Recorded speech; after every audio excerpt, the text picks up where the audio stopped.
Hello po sa inyong lahat mga ka-crypto. Ako po si Pinoy Crypto Trader at sa video na ito ay atin pong pag-uusapan ang tungkol dito kay Shiba Inu, kung saan ang sabi po rito ay Shiba Inu new milestone.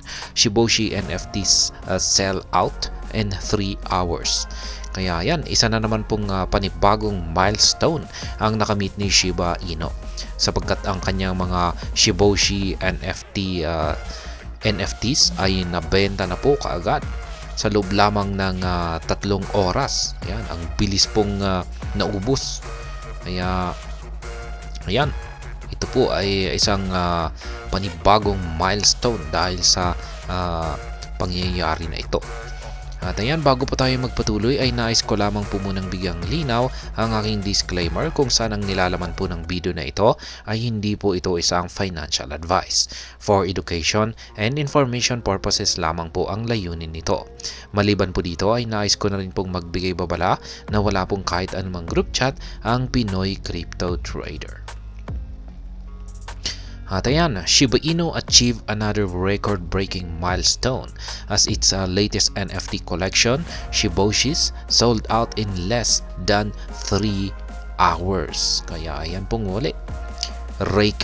Record-breaking daw po yung nakamit ni Shiba Inu na ito na kanyang bagong milestone sapagkat sa loob lamang ng 3 oras ay nabenta na yung kanyang mga latest o mga bagong NFT collections na tinatawag pong Shiboshis. Yan.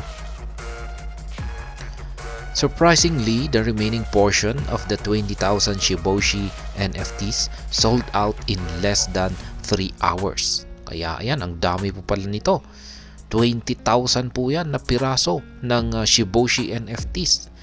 Tapos nabenta po yan sa loob lamang ng 3 oras. Popular Shiba Inu proponent Jolt initially shared the development on the X or Twitter platform. Notably, the Crypto Basic also confirmed that Shiboshis have sold out. Kaya yan, yung unang naglabas po or nagbahagi sa pangyayaring ito ay si Jolt.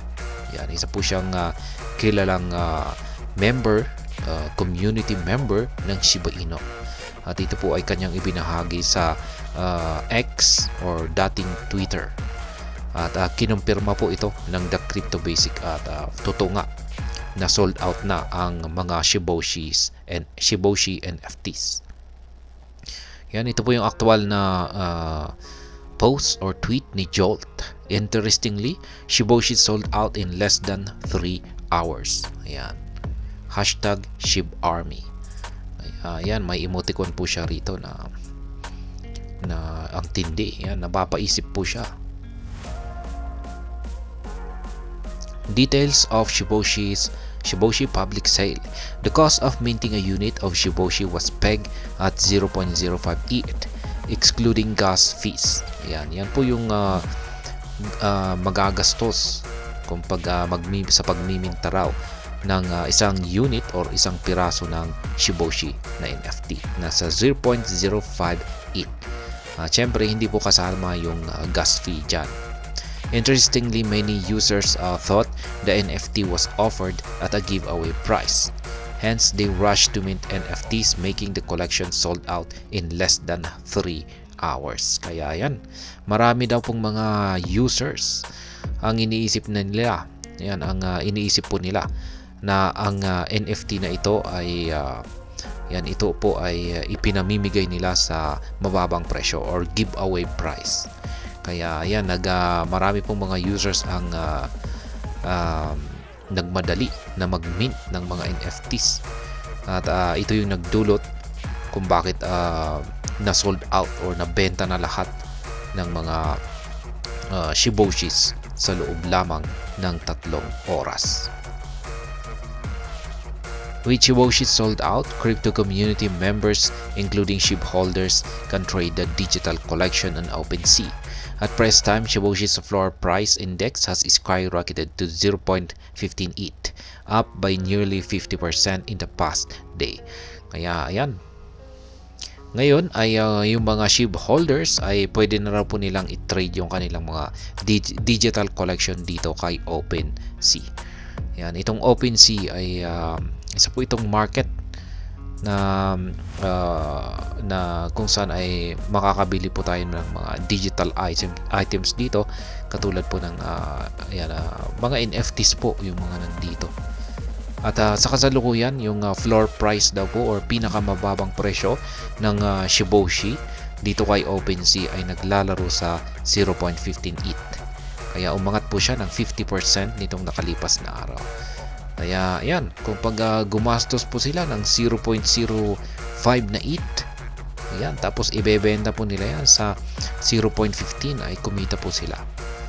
Yan. At syempre floor price po ito yung pinakamababang presyo. Ibig sabihin ay pwede po nilang ibenta yan sa mas mataas kumpara dito sa 0.15. Rush sale na siguro yan, yung 0.15 ETH na ito.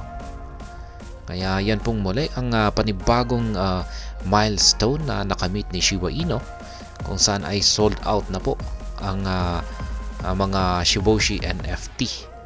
Yan, Shiboshi NFTs, at nangyari lamang po yan sa loob lamang ng 3 oras.